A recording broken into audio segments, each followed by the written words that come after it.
Қайырлы күн баршаңызға, менің каналыма қош келдіңіздер. Бүгін сіздермен тюрбан орамал немесе ажар тюрбанын тігетін боламыз. Тюрбанымызды бастамас бұрын менің каналыма жазылып, лайк басып кетіңіздер.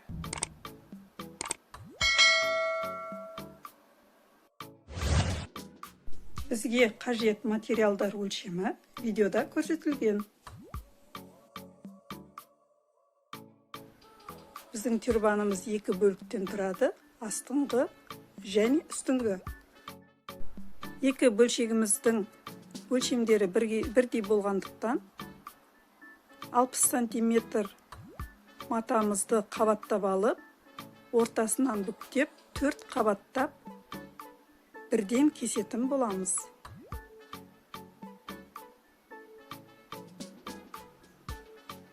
Бізге керек негізгі матаны қиып, дайындап аламыз.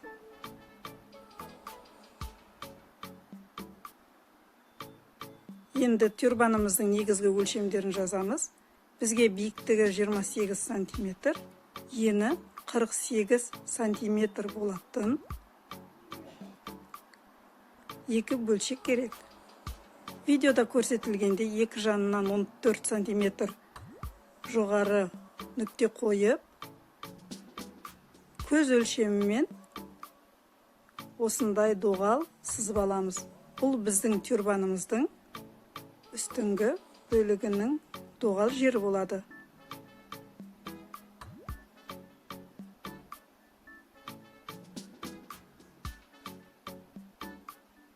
Тюрбанымызды қиып аламыз.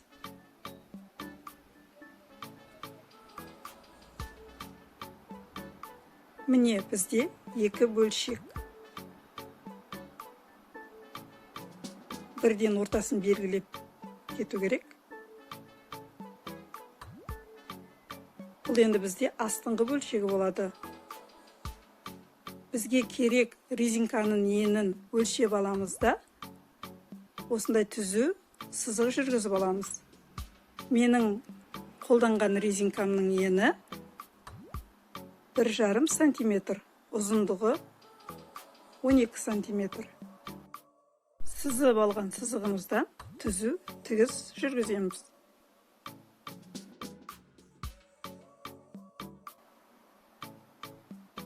Міне осындай түзу тігіс жүргізіп алдық.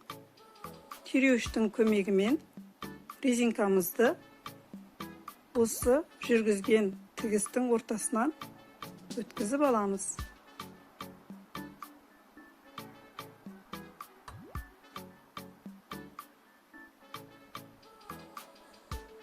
Екінші жағы кетіп қалмау үшін мен осындай қыстырғышты қолдандым. Сіздер инемен қыстырғасаңыздар болады.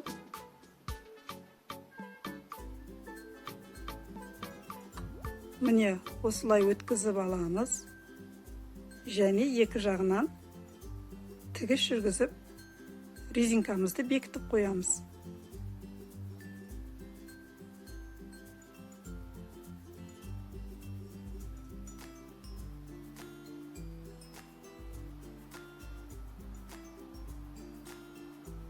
Міне, бұл біздің астыңғы бөлігіміз.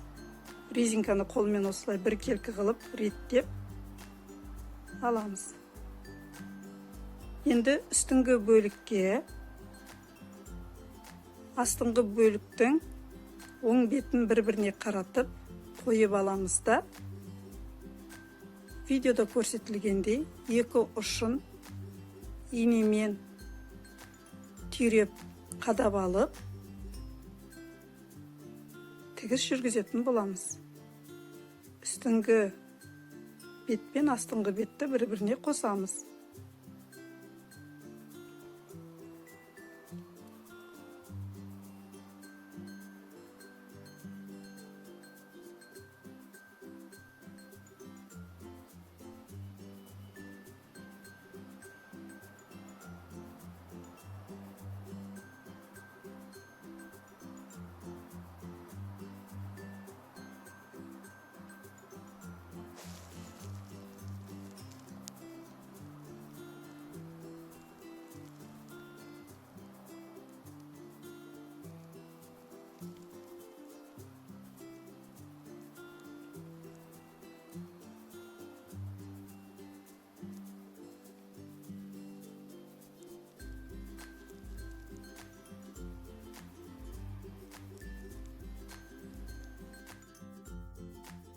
Міне екі бөлшекті бір-біріне қосып алдық.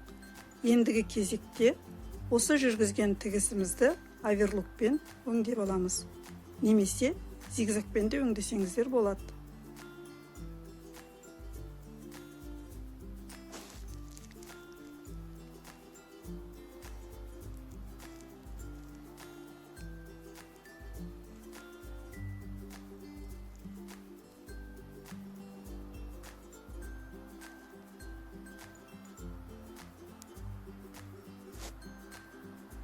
Екінші резинкамыздың ортасын белгілеп аламыз және тюрбанның ортасына түйреп инемен қадап аламыз. Және жаңа тіккен резинкамыздың астынан жүргізетін боламыз. Осы жерде резинкамызды тартып тұрып тігеміз. Барынша тартып, екінші ұшына дейін жеткізіп тігіп шығамыз.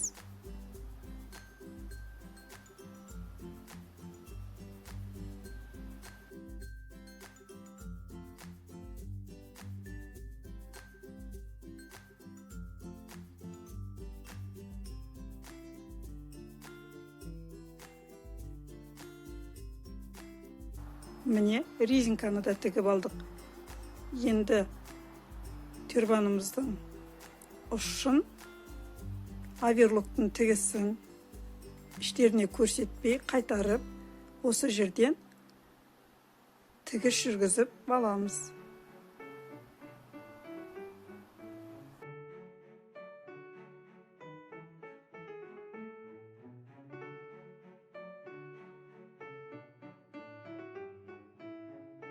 Осымен біздің тюрбанымыз дайын. Бұл тюрбан орамалымыз өте оңай. Сіздер де тігіп ала аласыздар. Видеоны соңына дейін қарағандарыңызға рахмет. Каналыма жазылып лайк басыңыздар.